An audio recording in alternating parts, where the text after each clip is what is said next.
ఫోర్వే news channel. ఈరోజు ముఖ్యాంశాలు: సొంతింటి స్థలానికి శ్మశానాలు మరియు చెరువులే హద్దులుగా మారాయి. అలాగే అర్హులందరికీ స్థలాలు ఇవ్వాలని మనకు ఆర్టికల్ రావడం జరిగింది. సో వివరాల్లోకి వెళ్దాం. సో ఈ వీడియోని ఎక్కడ స్కిప్ చేయకుండా పూర్తిగా చూడండి. అలాగే మన ఛానల్ని మొదటిసారి చూస్తున్న వ్యూవర్స్ అయినా ఇంకా సబ్స్క్రైబ్ చేసుకునే వాళ్ళు ఉంటే ఫస్ట్ మన ఛానల్ని సబ్స్క్రైబ్ చేసి చూడండి. అలాగే లైక్ చేయడం మర్చిపోకండి. మీరు ఇచ్చే లైక్స్ నాకు మోటివేషన్గా ఉంటుంది. ఇక లేట్ చేయకుండా వివరాల్లోకి వెళ్ళిపోదాం. ఇక్కడ చూసుకుంటే ఇళ్ల స్థలాలకు ఎంపిక చేసిన భూమికి ఒకవైపు శ్మశానాలు, మరొక వైపు చెరువులే హద్దులుగా మారాయి. సో ఆర్టికల్ చూద్దామండి. నివేశన స్థలాలు. పేదలకు ప్రభుత్వం ఇస్తానన్న నివేశన స్థలాల గడువు ఒకవైపు, దానికి అనుగుణంగా లేఅవుట్లు సిద్ధం చేయడంతో మరొక వైపు. దీంతో ఆగమేఘాల మీద దర్శనాలు కదిలిస్తున్న అధికారులు గతంలో సేకరించిన స్థలాలపై విమర్శలు, అభ్యంతరాలున్నా వాటినే ఖరారు చేస్తున్నారు. స్థానికంగా రాజకీయ జోక్యం కూడా ఉండడంతో ఎక్కడ అడగకుండా ఎక్కడిచ్చినా సర్దుకో అనే విధంగా మారాయి. ఇది ప్రకాశం జిల్లాకి సంబంధించి కొరిసపాడు మండలం పమ్మిడిపాడులో 170 మందికి నివేశన స్థలాలు ఇవ్వడానికి నగరు శివారులో 3 ఎకరాల భూమిని రెవెన్యూ అధికారులు సేకరించేందుకు సిద్ధపడి గ్రామసభ నిర్వహించారు.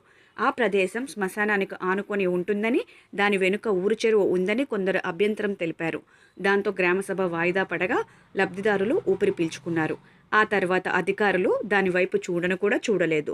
సో కొంచెం దిగువన ఉన్నందున మట్టితో లెవెల్ చేయడానికి చాలా వ్యయం అవుతుందని చెప్తున్నారు.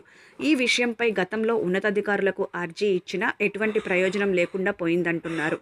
కొందరు స్థానిక అధికారులు అత్యుత్సాహం వల్ల గ్రామ సమీపంలో మంచి పొలం అందుబాటులో ఉన్న చెరువు, శ్మశానం మధ్య ఉన్న స్థలాలనే ఖరారు చేశారని వాపోతున్నారు. శ్మశానాల పక్కన చౌడు భూముల్లో ఇల్లు ఎలా నిర్మించుకోవాలి, ఇప్పటికైనా అందరికీ ఆమోదయోగ్యమైన స్థలంలో ఇల్లు పట్టాలు ఇవ్వాలని వేడుకుంటున్నారు. ఇక్కడ వచ్చేసి అర్హులందరికీ స్థలాలు ఇవ్వాల్సిందే అని సిపిఐ రాష్ట్ర కార్యదర్శి కె రామకృష్ణ డిమాండ్ చేశారు. వారి మాటల్లో ఆర్టికల్ చూద్దాం. అర్హులందరికీ ఇళ్ల స్థలాలు ఇవ్వాల్సిందే. అర్హులందరికీ ఇళ్ల స్థలాలు ఇవ్వాల్సిందేనని సిపిఐ రాష్ట్ర కార్యదర్శి కె రామకృష్ణ డిమాండ్ చేశారు. ఇల్లు, నివేశన స్థలాల సాధనకు ఈ పార్టీ ఆధ్వర్యాన చలో కలెక్టరేట్ నిర్వహించారు. ఈ సందర్భంగా ఆయన మాట్లాడుతూ రాష్ట్ర వ్యాప్తంగా 30 లక్షల మందికి నివేశన స్థలాలు ఇవ్వనున్నట్లు ప్రభుత్వం ప్రకటించిందని, ప్రధాని ఇందిరాగాంధీ హయాం నుంచి వాటిని ఇస్తున్నా ప్రస్తుతం అంతమంది లబ్ధిదారులు లేరని పేర్కొన్నారు. వైకాపా కార్యకర్తలు, నాయకులతో పాటు ఉన్న వారికి ఫ్లాట్లు ఇస్తే ఊరుకోమని హెచ్చరించారు.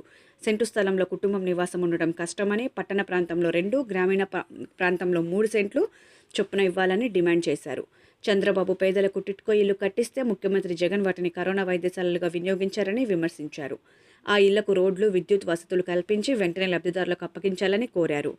సో అనంతరం కలెక్టరేట్ భాస్కర్కు వినతిపత్రం అందజేశారు. ఈరోజు తీసుకున్న టాపిక్కి సంబంధించి వివరాలు ఇవేనండి. మరో టాపిక్తో మళ్ళీ మేము ముందుకు వస్తాను. థ్యాంక్ యూ ఫర్ వాచింగ్ ఫోర్వే న్యూస్ ఛానల్.